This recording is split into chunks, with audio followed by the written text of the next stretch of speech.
Based on the information I have and what I was told, and just your background actually piques my curiosity because, and believe it or not, as I was prepping for this, I just had a conversation with someone yesterday who mentioned spirituality. Hmm. And it was a conversation about what it means to certain people. And sometimes, based on that conversation and then upon reflection, I think spirituality at times has like a bad reputation. How some Hmm. people view it as opposing religion, and I don't think it's that. I just think it's someone who is in one with themselves. They Hmm. understand their energy and the impact of that energy. But I'll turn it to you and ask, what is spiritual psychology? So spiritual psychology starts with the a shift in the basic premise. So many times, growing up, if we were the type of people that went to church, all the time and things like that, is we were living our lives almost like humans in search of a spiritual experience. Well, the paradigm shift in spiritual psychology is that, in fact, we are already divine spiritual beings, and we are here on this earth having a human experience. And so it's an absolute shift. So we're not searching for something that already that is us. And then from that perspective, how do we navigate our time here on this planet, and how does that impact mental health and our relationships, and as we set out for goals like in our lives, that there are spiritual goals and there are physical goals, and how all those things come together. I must say, the way you explained it, definitely 100% better than the way I was trying to explain it. Because that's what I thought it was. That's what I truly thought it was, where it's divinity, but the human aspect. Is that a good, although a simplistic summary of it, where you're taking that type of energy and you're living and you're trying to figure out how to live in this crazy world that we call Earth and life? It's so funny because when we look at a newborn baby, the baby is 100% pure light. And you don't have to tell the baby that it's precious and that it's divine. It's already knows, and it knows to a level that the knowing is in the knowing. And it's as we get older and we start trying to intellectualize and interpret our life events that we forget that we're already precious and divine. Yes, and I think that's why we're always chasing our youth because we put such preciousness, such value on that childlike experience. Because you're right, when we look at a newborn, we're not thinking all these crazy adult thoughts, right? Oh my God, is this child gonna be a burden on society? Are they gonna grow up to this? This child just opens his or her eyes and it's just instant beauty. Even maybe some of the coldest of people can look at a child and appreciate its beauty.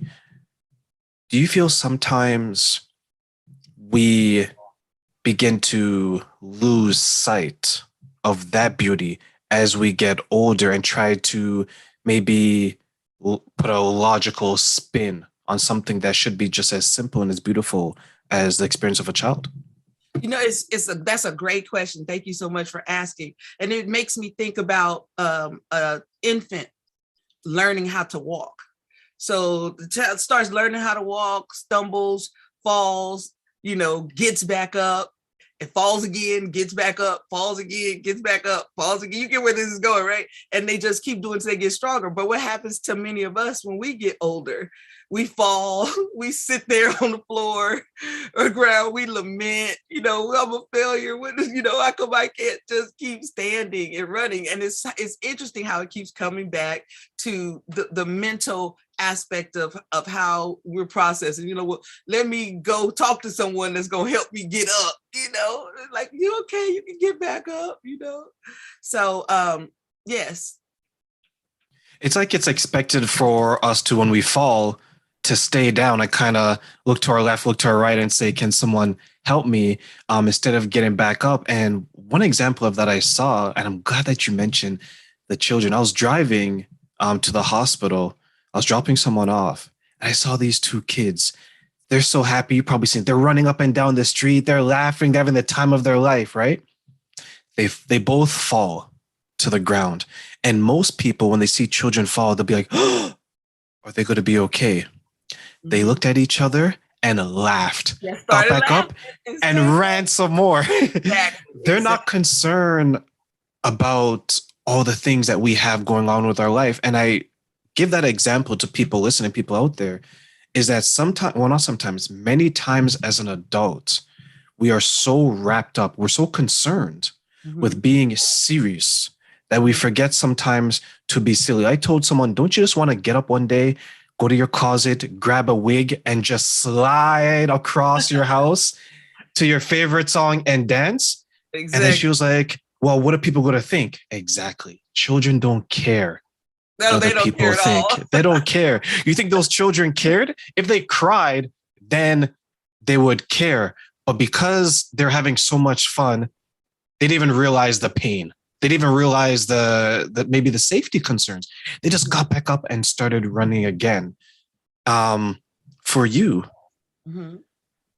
how much of you, how much of your experience do you put into your work when you look back on it today versus maybe when you first started? So it's been my whole journey. My twin brother left this realm when I was 18. So it was through the process of moving through grief that I learned to really embrace love. It was like, where is the gain in this pain? And it was only through loving that I was able to start moving into who I am today. So it's helped me, it's informed me, it's taught me so much. And I got to the University of Santa Monica, as a result of that journey, because we were our first clients. We worked with ourselves, we worked through our own issues. Look, issue by tissue, issue by tissue, issue by tissue, until the box is empty, so that we could have that space to fill it up with the next thing. Do you think we all are capable of having that space that you just described? I am a firm believer that we all have the inner resources and tools to effectively deal with the challenges that confront us in this lifetime. And that is not to say that we don't need support. We all need each other. I teach high school, and I tell my students, who think, I don't need anybody. You see my head moving on that one. And I was like, look, let's cut it out. It took two other souls in human bodies, or the result of that, to bring you here. So it's by design that we need each other, so that if we need help, if we need support, that it's available to us. But on the fundamental internal level, we can get through it if we're willing to peel the layers of our onion. That's a good point that you mentioned in regards to the teachers, because I hold educators in such high regard because I feel that they're shaping the next generation, generation after generation after generation. And when you mentioned the independence and how many people, as you put it, will say, I don't need anyone. We hear, and I apologize in advance to my female listeners. You hear women say, I don't need no man, or things like that, right? Or you hear men will say something along the lines, well, I don't need a woman to do this, right? But when you take a shift and take it away from us, when we want to punish criminals, we isolate them. Mhm. Yet many of us want to isolate ourselves willingly from other people. Do you find in your work that the independence maybe is causing more unintentional harm to their mindset versus we should build a community? Let's say, for example, you and I, we build a community and then we pass that community to the future. Mhm. It's interesting, particularly at this time that we're dealing with COVID, because we got mandatory isolation. So it's kind of brought it to the forefront on a whole nother level in terms of people feeling that they're by themselves. And a lot of people who are used to being very social, it was the opposite effect. The forced isolation for them felt like a sense of incarceration, and wanting to get out and connect with people. It's just different people have different paths. Sometimes we have to stop and be still and listen to ourselves and see what's going on. And then there's a time to say, hey, I need to really reach out, pick up the phone, call someone, FaceTime someone, jump on a Zoom call and see each other and be together. And that's how we support the growth of the community that you were describing. And that's why I'm so appreciative of conversations like you and I are having today.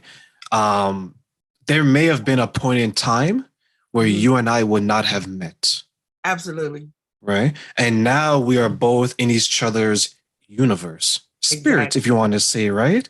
And you give and I take, and I give and you take. And then when we go our separate ways, we're changed. Exactly. Some may say brother fed better, some may say for the worse, some may say in the middle. I'm hoping I'm changing everyone's life positively, by the way. You are. But think about where we can go from here. It can be a world as beautiful as the background that you have, where you just look at it and it's truly what they say, a picture is worth 1,000 words. When we are putting ourselves out there, because you mentioned you had a loss of a family member. Mm-hmm. When you have that type of experience, it's traumatic. And for many people, that catapults them to the next level. Mm-hmm. When you have the conversations that you mentioned, Dr. Seelove, within yourself, what are you telling yourself that maybe you wish you knew a few years ago? Well, it has taught me to don't take grace for granted. We assume that we're going to get to see someone again, and again, the COVID has shifted that paradigm, that there's a certainty, but to tap into love. Like, even I tell my students, even if you're mad at someone, if you're mad at your siblings, you get on my nerves, but I still love you. Like, make sure that love is the everlasting connection. Yes, because love is fluid, right? It won't stop. Where if you and I are siblings and you do something, I may not love you at that moment. I might not like you. Exactly. But I exactly. always love you. I might not like you, but I always love you. And I love that you said that, because you can love someone but not always like them. Mm-hmm. Right. And I think that's where some people get it confused. They feel that you always have to be in a state of loving someone, of liking someone. But as long as you have loved someone, there's people that I haven't talked to maybe in a few weeks. I still love them. Mm-hmm. And when I get in contact with them, that love rushes back. It's like a dam. When you lift up that dam, the water comes flowing in. That's what love is to me. I think if you ask anybody who's been in a long-term relationship, 24/7 liking is not required. Never make it. You didn't wash the dishes today. I don't like you today, so don't talk to me. It's the little thing. It's because we all have things that, I don't want to say trigger, because when people think of trigger, they think of like mental health. Yes. Right. We have things that will set us off, and we have things that will annoy us, I guess is the best way to describe it. But it's all love. It's like, I forget who said it. It's all love, baby. It's one of those things. But can I say something about? Of course. When you brought up, like, because you did something, you was like, I don't want to think that because it's mental health, and it's kind of like almost like that's taboo. But in reality, there's all types of health. There's physical health, spiritual health, emotional health, sexual health. I tell my students, academic health. And if we want total well-being, that it's important that we embrace those things and to take the taboo off of mental health. Is just another area of ourselves that we need to care for. Yeah, it's like there's a lack of understanding for mental health. Right. And it's like once you mention it, some people automatically get triggered. They right? think They feel that something's wrong with them, like I'm broke. exactly. And Yeah. that's not the case at all. It's like, as the saying goes, it's not that deep. It's serious, but it's not that serious, you know? Yeah, these are not the days where, we think you have a demon. Remember those times where you talk about mental health, you're possessed. Exorcist time. Like people run to get their Bibles and their holy water and things like that. And they're like, oh my God. No, it's just I didn't feel loved as I didn't feel the love that I felt I should get from my parents. I don't need all of this. Right. But exactly. And depression is part of that mental health category. And it's something that we all feel at different times in our lives, and a lot, something happens, someone passes away, relationship ends, a job ends, which is also a relationship, but it's always present. So it's important that we, like the light that's above my head, we shine the light on it in a way so that everyone knows that they're safe and it's normal, and we're just all here to help and support each other. Yeah, like you would think that, like I'll use you as an example. Like when you had the family member that passed, you would speak about that because you're going through the grieving process, however it is that you're going through it. Look at the last 18 months. You'd be hard pressed to find someone that hasn't lost something, right? Whether it be job, family member, loss of security, something. We would argue that everyone has lost something. Loss of freedom to be able to breathe freely, breathing through masks, trying to communicate through masks, it's just really impactful, in terms of us having to shift. But I want to just the people alone, in America alone, over 810,000 people have directly died of COVID.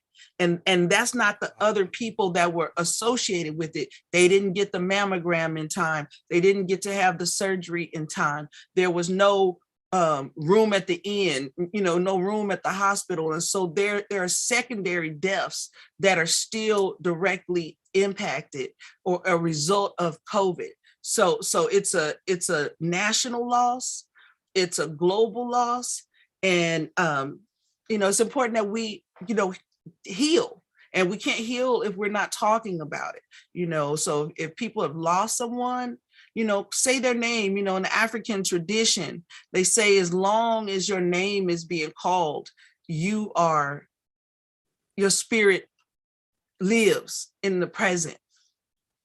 And that's exactly what I wanted to say, and I'm glad you said that. I think since everyone has lost something, everyone needs to have that conversation, just as easy as if it was a family member that passed. If you've lost your job, speak about it.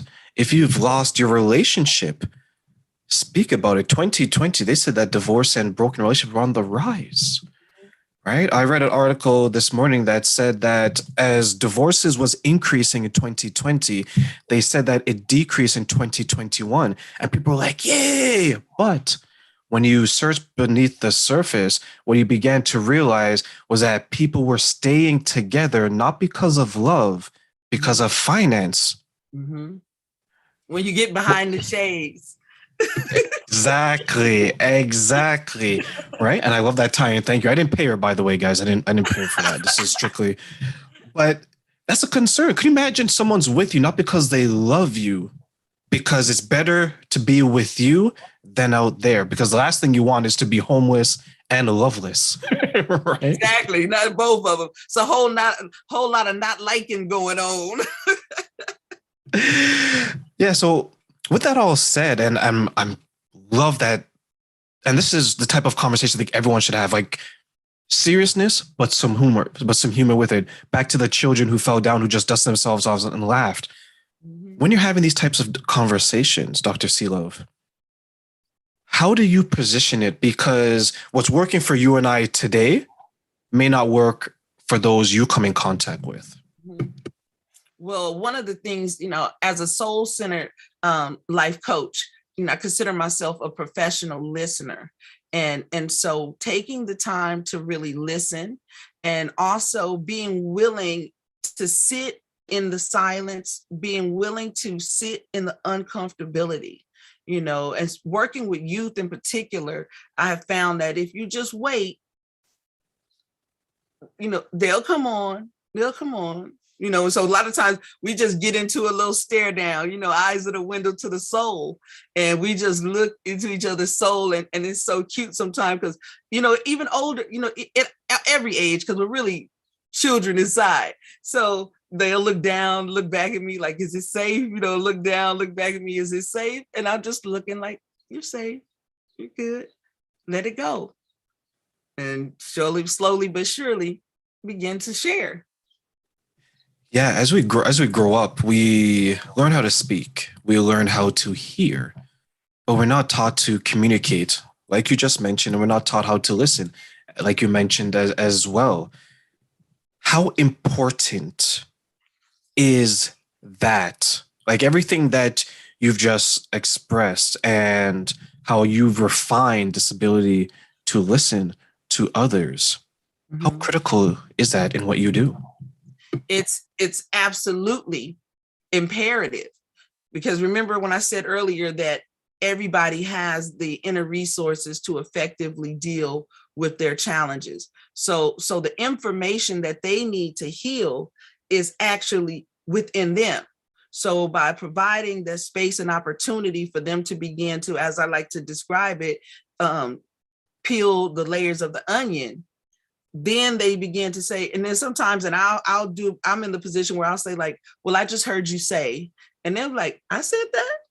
I mean, that's what I heard you say, you know, does that fit for you? You know, and then it's like, I said that. Okay, that's what I'm thinking. That's what I'm feeling. Okay. And then what does that mean for you? And then they'll say, well, if that's what I'm saying, then this, that, and the other. And they're like, oh, okay. So it's like I'm just facilitating a conversation with their me, myself, and I. Was there a time where you needed that in your life? And if Oh, so, absolutely. who was able to help you with that? So that's why I said I went to the University of Santa Monica. You know, shout out to my professors, Dr. Ron and Mary Holnick. You know, they are spiritual pioneers. The school has been open for over 40 years, and they have just helped people navigate the exact conversation with themselves that I'm describing. I learned it from them. So to be able to get to that within myself made me available to be able to assist others to do the same. You know, just like anybody, you learn to play basketball, you get older, now you can coach them because you know the rules of the game. So it sounds like that you were brought up in a community with these well-respected professors, and now you're building your own branch off of that same communities. Would that be a good example? Uh, Roots of a tree and fruits of a tree.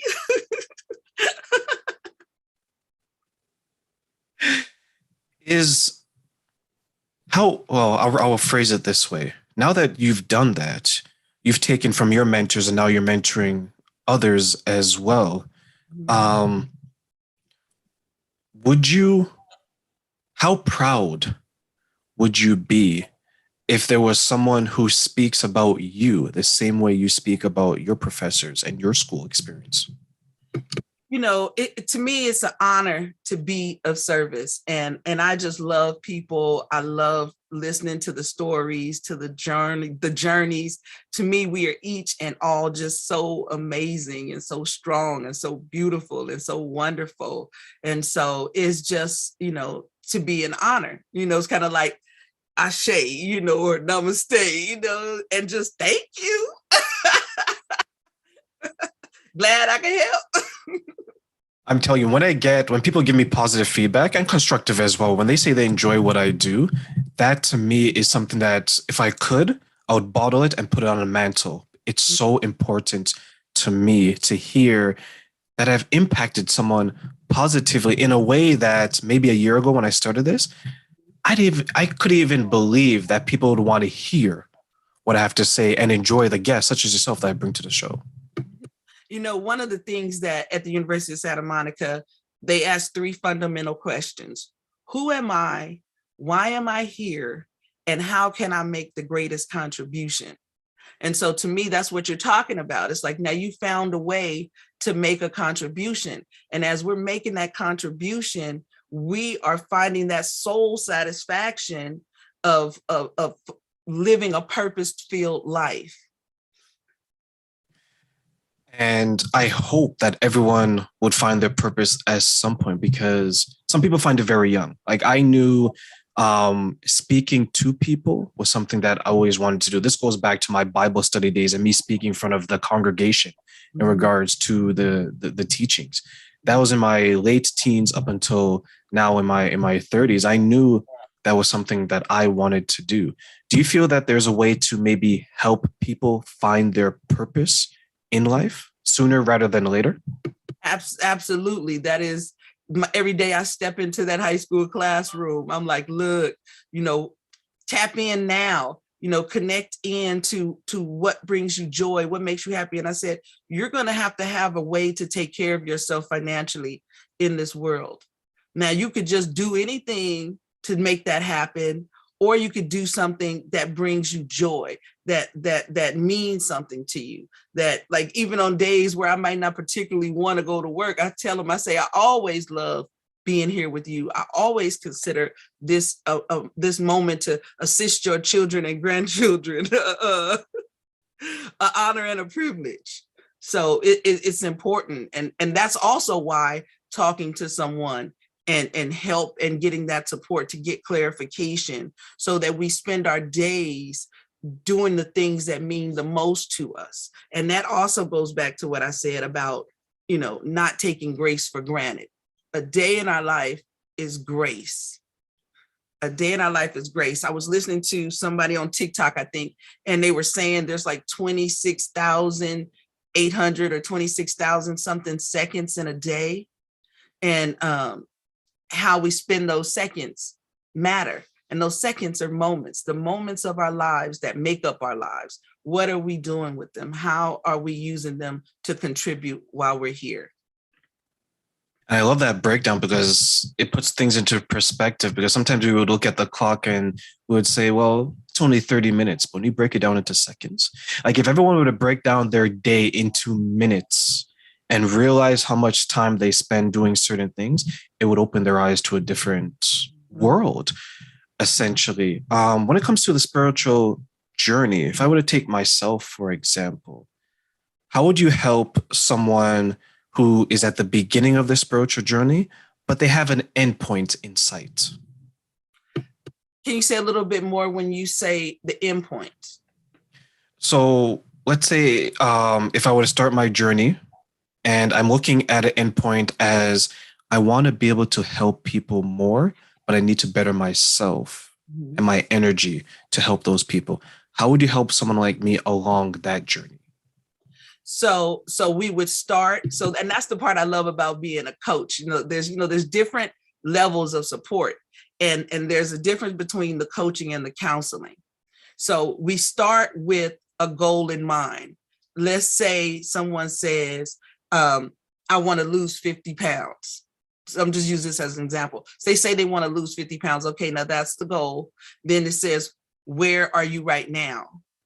And then where would you be if you do nothing? So it's getting a real visual picture of the goal. And then in 3-foot tosses, saying, okay, I'm going to do this, I'm going to get the salad, or I'm going to start going to the gym and this, that, and the other. And then as we work together, well, what happened? How are you doing? I ate some chocolate cake, da, da, da, da, da. Now they're beating themselves up. Well, you have to heal that, because that guilt and that non-self-forgiveness is a blocker. So now we're talking, well, why did you eat the chocolate cake? Such and such. Then come to find out, as those layers get peeled, that when the person was a child, whenever they were nervous, whenever they were anxious, their grandmama used to give them make them chocolate cake. So then getting that clarity, say, oh, okay, so that's my grandma loving me. And to stop eating the cake would be to say bye to grandma. But then we can go in and facilitate a conversation in 2 areas. One would probably found that out by talking to the cake. So what is the cake telling you? I'm here, it's nurturing, you're going to be okay, and now that's clear. Now we have a conversation with the client and their grandmother, and grandma's just like, baby, it wasn't about the cake. I just wanted you to know I love you, and so now they can put the cake down and get a little closer to the goal. So piece by piece by piece by piece, not the cake, they get to the goal. That's such a beautiful example, because there's a few things that I look at that I have that type of attachment where it means more than the actual object. And you're right. There's probably many of us who sees something, for example, food, as something more than food, or we may see a certain type of relationship that reminds us of this, but it's not necessarily the most conducive to what we want to do. But it reminds us of a time where maybe life was a little bit better. That's why we hold on to it. Is that something, since you mentioned it, when you help them work through that, how liberating is it for that person?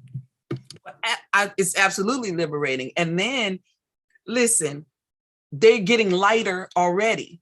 Remember, like, there's physical weight, but there's spiritual weight, and it's emotional weight. So even before it starts showing up physically, their spirit is getting lighter, the little pep in your step, the joy of the elevation within themselves.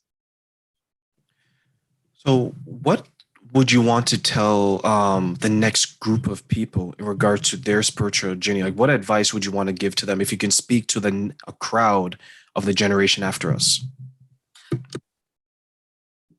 There's so many things in this world that are outside of ourselves that we don't have any influence with, but that the greatest relationship we have is with ourselves and how we are being with ourselves, no matter what we're going through. So the conversation with ourselves, the most important conversations we can have. Get in the mirror, look yourself in your soul, and talk together. Get on your own team. Be your own best friend. Me, Myself, and I is more than a Beyonce song. It's a relationship. It's a throuple. and that also takes away that sense of I'm by myself, because we talk to, like, we might say, oh, what do I want to eat today? And then we answer back, I think I want some pizza. Sometimes people say it out loud, but this conversation is going on all the time. So get conscious about the conversation that you're having within yourself and invest in yourself. I love the internet now for the way that we can just grab a positive video and listen and turn to things like your podcast or my podcast and all the wonderful work that's out there. Invest in the time nurturing yourself. I go on TikTok, I'll admit it, but also use that phone as a personal, professional growth tool. There's meditations, there's different people that'll send you daily inspiration. I have inspirational things popping. Might as well keep getting the Gmail notifications and things. I also get, spiritual reminders. Take a breath right now. Oh, okay. Let me stop and take a breath right now, That's lovely, because I feel the same way. I have a certain aspect of my life where, like you, where you have the daily affirmations, you have the positivity, you have a space where you can just let loose, where nothing else really matters. And you can just be in a state of comfort, like relaxation. And then you go back to because it's like recharging. We all need to recharge our batteries.